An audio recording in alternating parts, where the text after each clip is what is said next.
Greetings!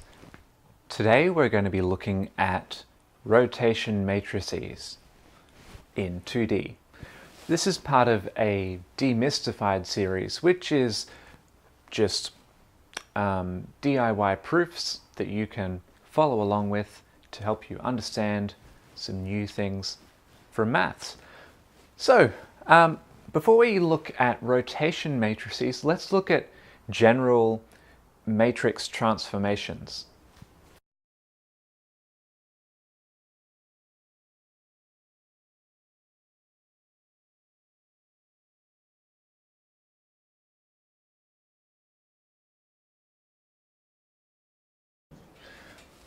Okay, so we have three things. We start with an object, which is a set of information describing a shape or an equation or something. And we have a transformation matrix, which takes as its input information about the object. So we take copies of information about the object, pass that into the transform. The transform outputs information describing some transformed version of the object. Could enlarge it and flip it upside down. In this case, we're going to rotate.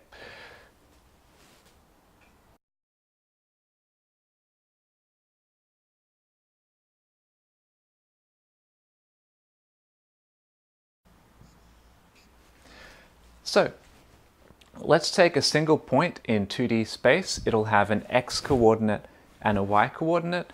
We apply a two-dimensional matrix transformation to that to produce our image.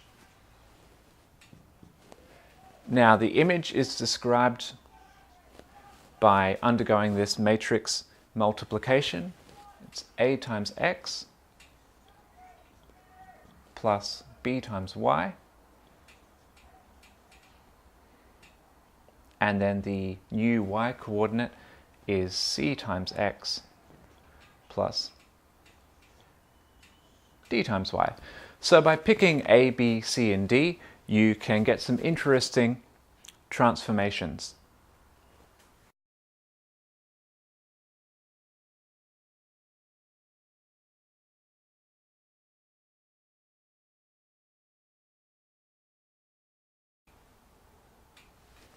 Let's say we're taking an object and rotating it anti-clockwise around from the x-axis by an angle of theta. What we're doing is our x-coordinate is some number multiple of the component vector I, 1, 0. So here's I across the x-axis. It gets rotated.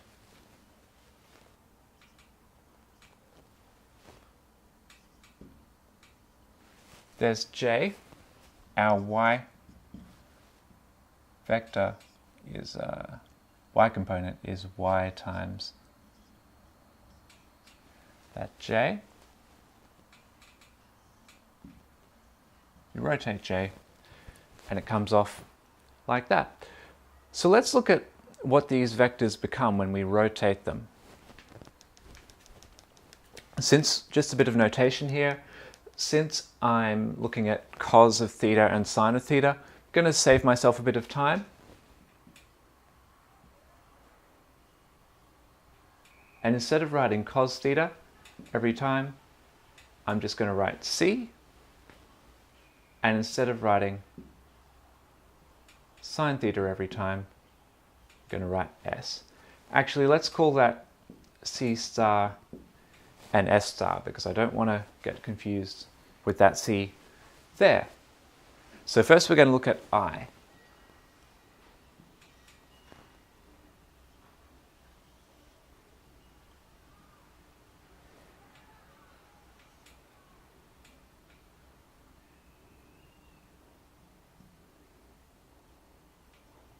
So I take I, rotate it an angle of theta. It makes, vector still has a length of 1. makes a right angle with the x and y axes here, so we just need to find its length and its height.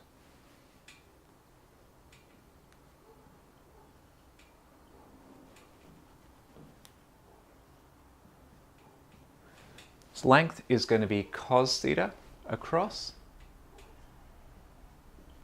Its height is going to be sine theta. So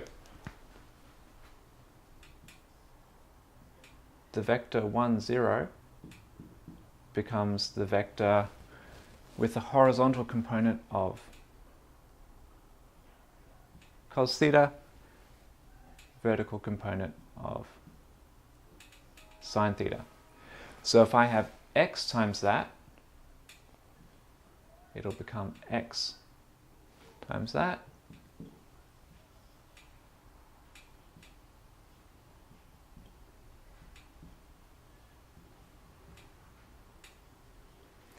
That is what that new x coordinate becomes.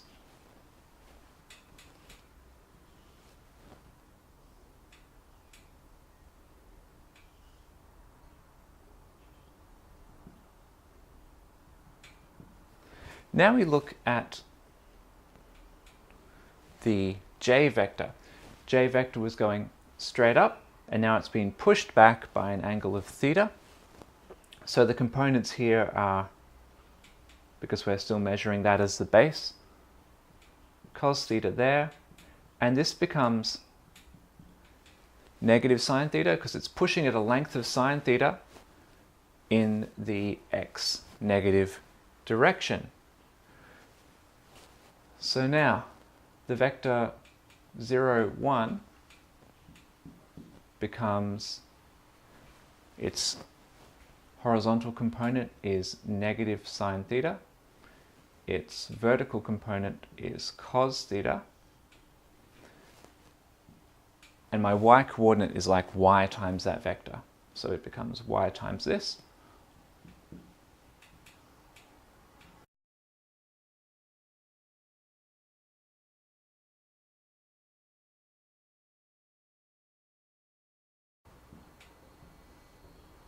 Okay, there we are. Now,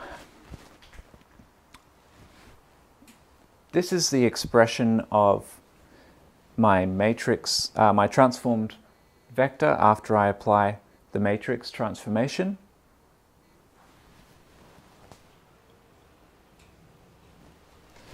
And I know what happens to my x component. My x component goes from this vector here to this vector here. So its horizontal component is x cos theta, its vertical component is x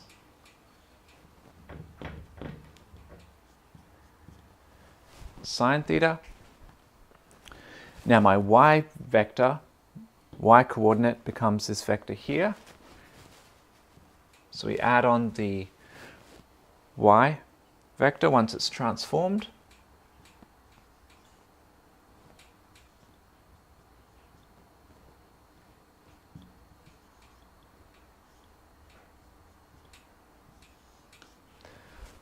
So there we've expressed it.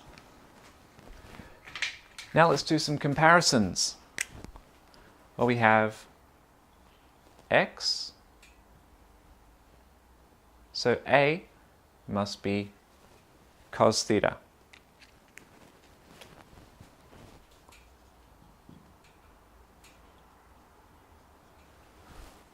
Now, we have our y, take that away, and for B, we have negative sine theta.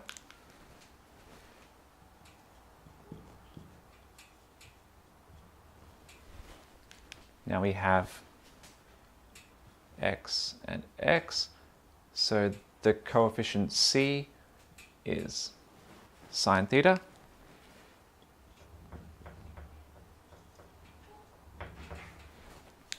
And we have y and y. Coefficient D is cos theta.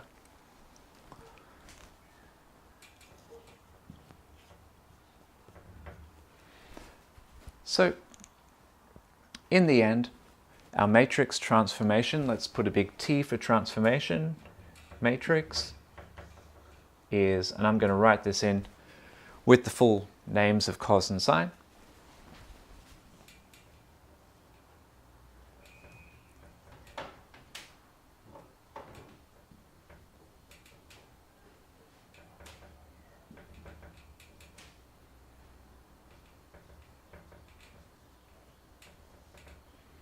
And there we have it. That's just a simple derivation of the two-dimensional rotational matrix. So, I hope you had fun. I shall see you around.